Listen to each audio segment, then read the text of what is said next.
Our second reading is from the Gospel of Mark, chapter 10, verses 35 through 40. Please listen for the word of the Lord.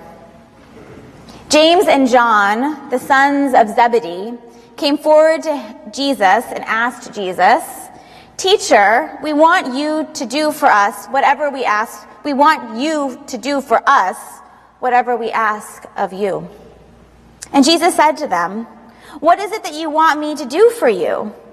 And they said to him, "Grant us to sit, one at your right hand and one at your left, in your glory."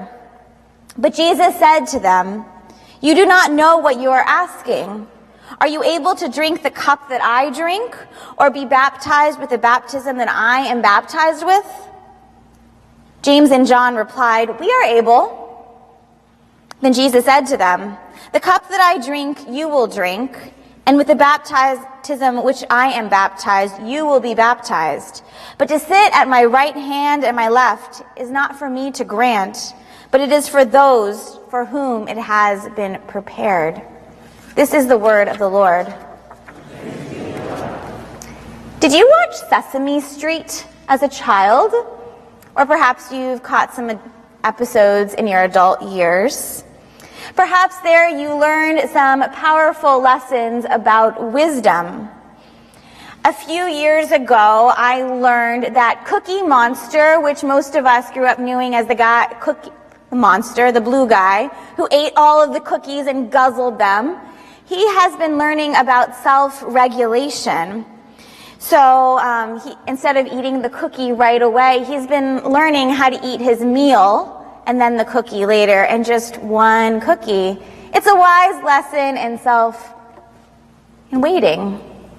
And he's also been taught a lesson about sharing.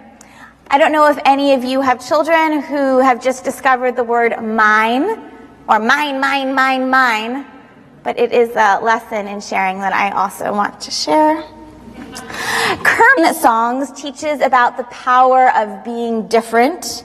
Bert and Ernie teach the lessons about friendship and how two people who are different can build up each other, or two Muppets who are different. And Grover, who is always exploring in the classroom and then flying to another planet, teaches us the value of adventure.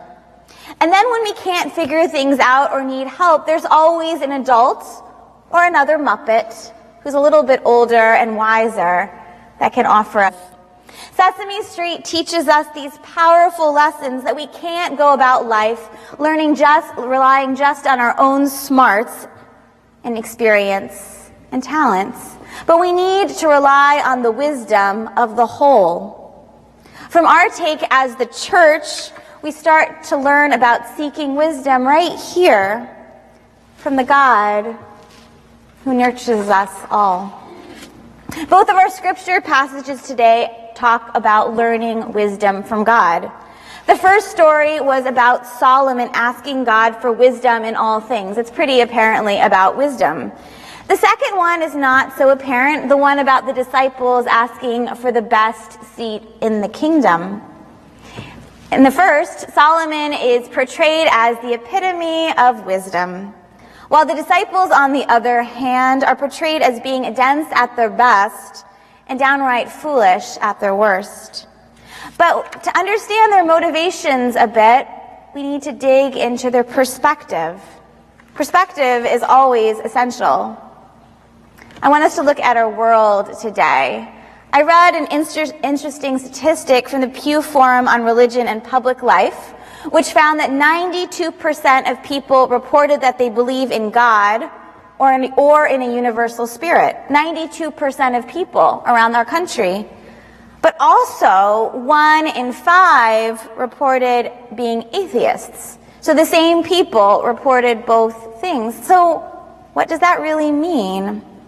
Rather than these numbers, what I'm more interested is the answers to seemingly similar questions that often result in two distinctively different answers. The first is, will you tell me more about God? And you can put your own answer in your head. Will you tell me more about God? What would you tell people? And the second one, who are you before God. So will you tell me more about God? And then who are you before God? In their book, Grounded in the Living Word, two professors at Wesley Theological Seminary right here in D.C., Denise Hopkins and Michael Koppel, look to how we might answer these questions. So to illustrate, they look to the story of Loretta. She's just a regular woman who told her story to these two professors. She speaks, "My image of God? God was the bearded old man with a magnifying glass in one hand and a sledgehammer in the other, watching every move and ready to strike. I lived in a truly graceless environment. Yet, God was also the lap that my little one, my child self, crawled into. As God's lap child, I found a measure of comfort that kept me from falling into that inescapable abyss. God as protector is not the God I've experienced existentially, but is the God to whom my heart clings." When we listen to Loretta's story, we hear two distinct images of God. We'll explore the first one. This is how the disciples might describe God: all-powerful, absolute, omnipresent. This is the God that they're told to love, but also to fear. They knew the stories of God bringing the people out of Egypt, parting the Red Sea, and then in pursuit, drowning the Egyptian armies. Who would want to mess with that kind of God? Loretta and the disciples are not the only ones who see God as solely as this powerful, badass power maker or breaker. I think some of us might feel the same way. Despite all of our vast imagery of God in the Bible, servant, aggrieved husband, wisdom woman, hen, helper, servant, shepherd.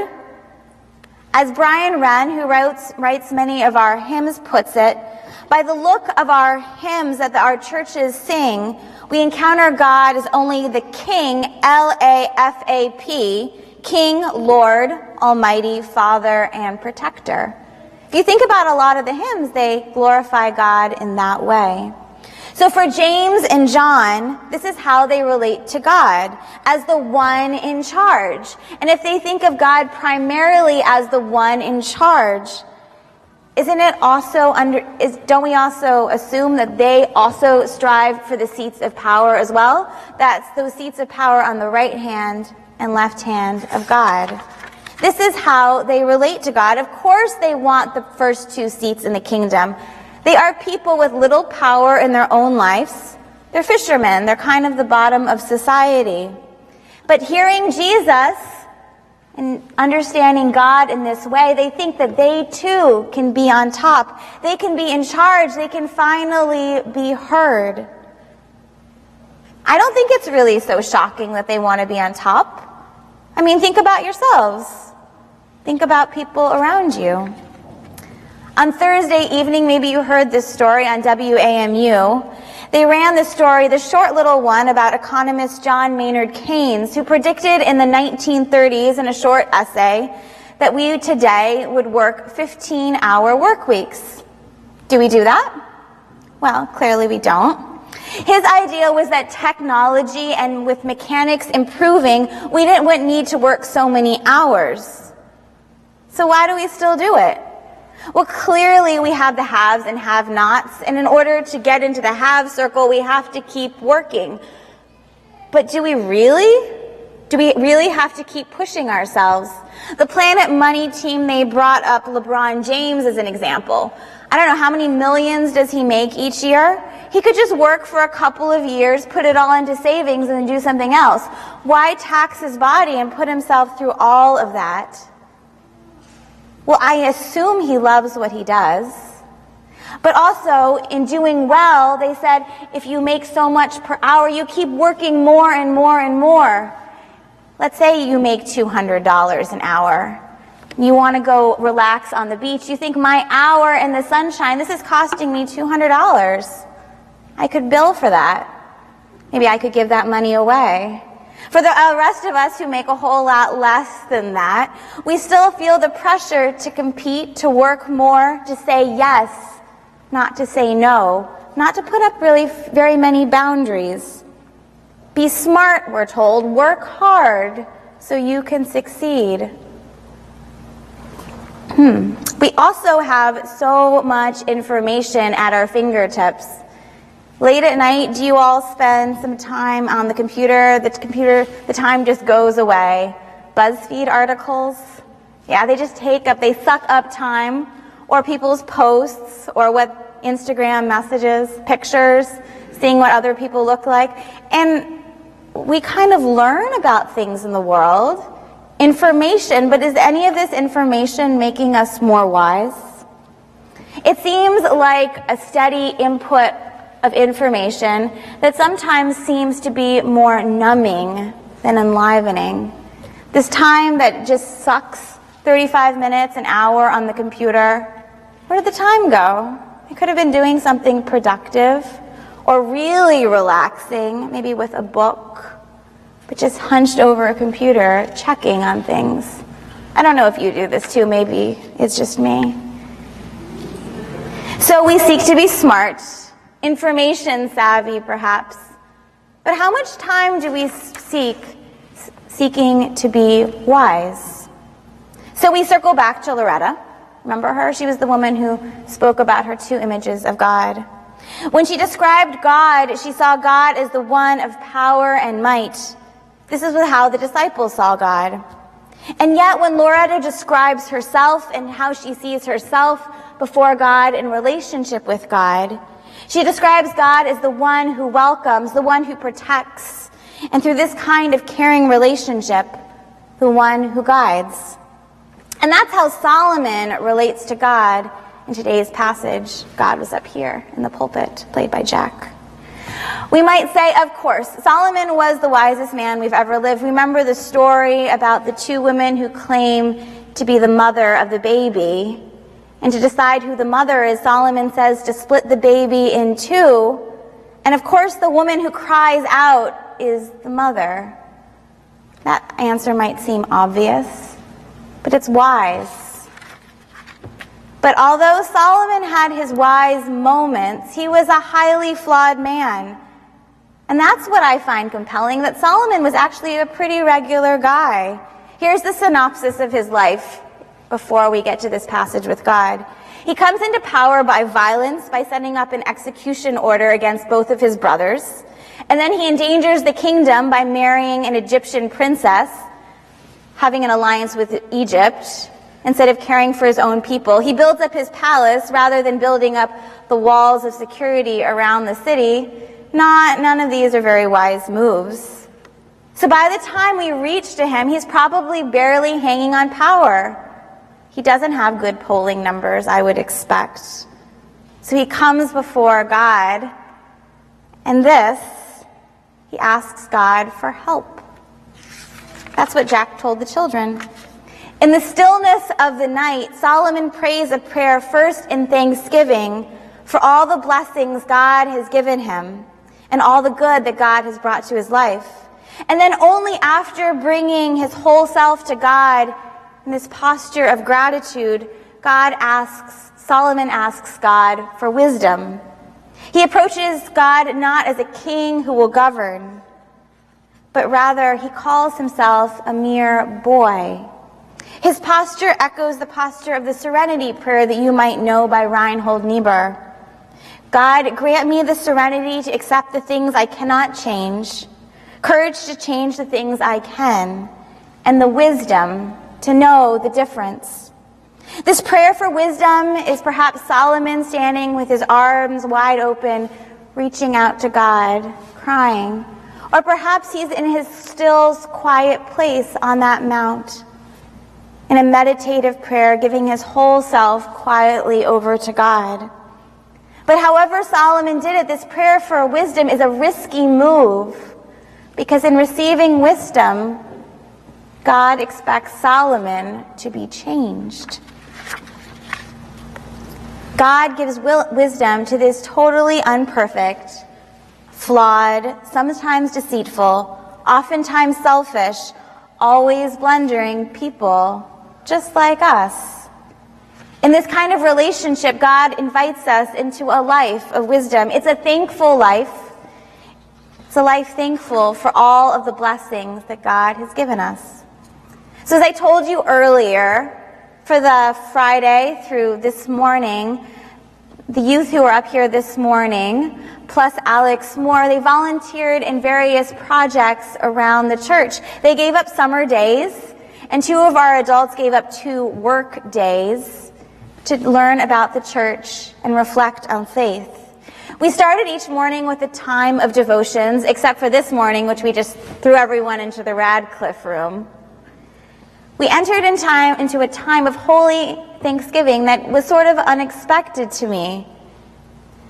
Each youth all thanked God, how God has been present in their lives, how God has granted each person stability, mostly through family and friends, good schools, and perhaps this church. Not a chaotic life, but a stable life. And those were thanksgivings given to God. How God has granted us, many of us, stability and opportunity, or at least a sense of God's peace and love. Out of these moments of thanking God, we just expressed a desire to learn more. So we learned about the work of the McClendon Center upstairs, who works with day patients, mostly living in outpatient homes. Community Club, the tutoring program, the work in the Radcliffe room downstairs, and our Sunday school ministries, how the rooms have to be painted. We also learned how a person can lose their home and come to live on the streets, not necessarily through addiction, but often through health concerns and just a lack of opportunity and employment. We learned about how being without a home is really hard work.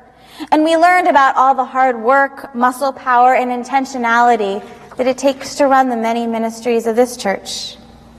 And in giving thanks, we realized, or at least I did, that there is so much more to learn. We learned that it is essential that we listen to each other, that a perspective of someone who is 14 or 4 or 40 or 94, we can all learn from. It's about the collective wisdom. This morning, I wrote up a little blessing that I wanted to give to the youth, but we didn't all start together, and then I was going to give it anyway. It's for you and for you guys. So this is what I learned from them over the last couple of days. Listen to how you relate to God and how others relate to God.